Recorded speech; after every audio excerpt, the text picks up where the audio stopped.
BGB camp.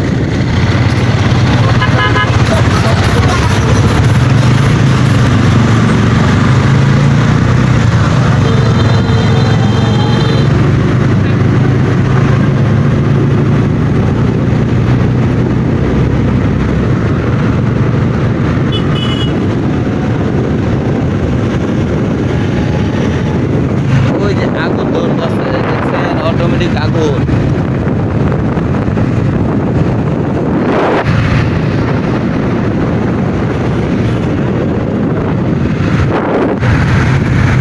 BDR camp.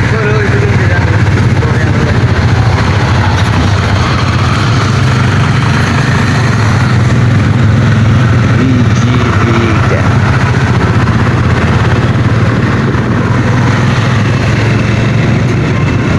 এখানে অনেক বড় বড় বাড়ি ঘর আছে, সুন্দর রাস্তার পরিবেশ, অনেক সুন্দর রাস্তার পরিবেশ।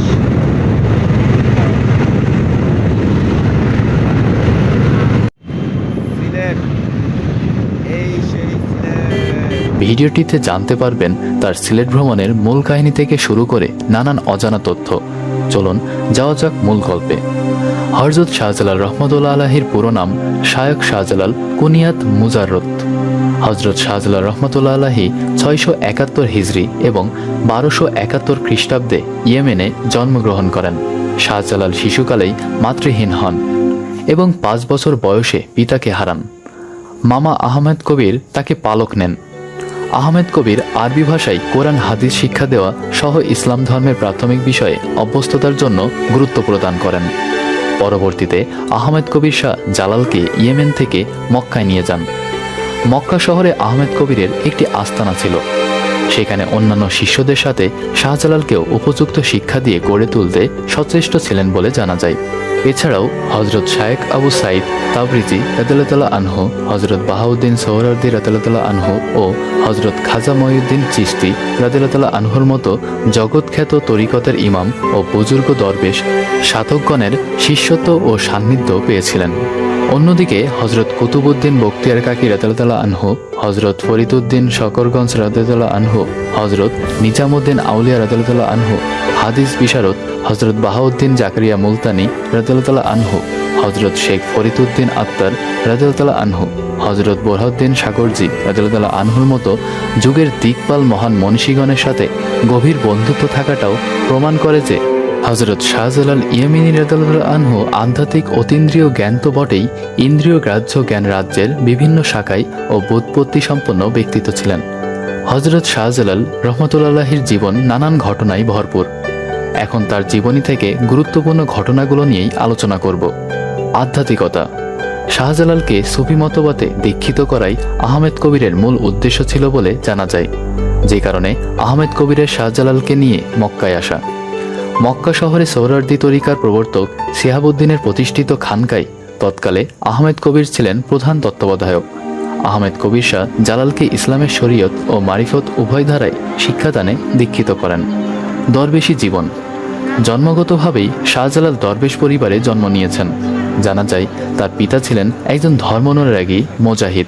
ইয়েমেনে ধর্মযুদ্ধে তিনি নিহত হন এবং তার মাতার দিক দিয়ে তিনি সৈয়দ বংশের প্রখ্যাত দরবেশ সৈয়দ জালাল সুরক বুখারীর দৌহিত্র ছিলেন। তদুপরি দরবেশ আহমেদ কবির তার মামা, যাকে শাহজালালের শিক্ষাগুরু হিসেবে পাওয়া যায়। তিনিও তৎকালের একজন বিখ্যাত দরবেশ ছিলেন বলে উল্লেখ রয়েছে। আহমেদ কবির যখন শাহজালালের লালন পালনের ভার গ্রহণ করেন, সেই ছোটবেলা থেকেই তাকে দরবেশী তরতরিকায় জীবনযাপনের প্রণালী শিক্ষা দিয়েছেন বলে পাওয়া যায়। সিপাহসালার নাসিরউদ্দিনের দেখা। শাহজালাল দিল্লি হতে বোরহানুদ্দিনকে সহ 240 জন সঙ্গী সহচর সিলেটের উদ্দেশ্যে রওনা হলেন। শাহজালাল সাতগাঁও এসে ত্রিবেণীর নিকট দিল্লির সম্রাটপ্রেরিত অগ্রবাহিনী সিপাহসালার সৈয়দ নাসিরউদ্দিনের সাথে মিলিত হন। সৈয়দ নাসিরউদ্দিন শাহ জালাল সম্পর্কে অবগত হয়ে যদিও শিষ্যত্ব গ্রহণের অভিপ্রায় ব্যক্ত করেন। পথে পথে শাহজালালের শিষ্য বর্ধিত হতে লাগলো। ত্রিবেণী থেকে বিহার প্রদেশে আসলো আরও কয়েকজন ধর্মযোদ্ধা অনুষঙ্গী হলেন, যাদের মধ্যে হিসামউদ্দিন আবু মুজাফর উল্লেখযোগ্য। এখান থেকে সিপাহসালার সৈয়দ নাসিরউদ্দিনের আনিত 1000 অশ্বারোহী ও 3000 পদাতিক সৈন্যসহ শাহজালাল নিজ সঙ্গীদের নিয়ে সোনারগাঁ অভিমুখে সিকান্দার গাজীর সাথে মিলিত হওয়ার উদ্দেশ্যে রওনা হন। সিকান্দার গাজীর দেখা ও ব্রহ্মপুত্র পার। শাহজালাল সোনারগাঁ আসা মাত্রই শাহ সিকান্দার গাজীর সাথে সাক্ষাৎ ঘটিল। সিকান্দার গাজী শাহজালালকে সসম্মানে গ্রহণ করলেন।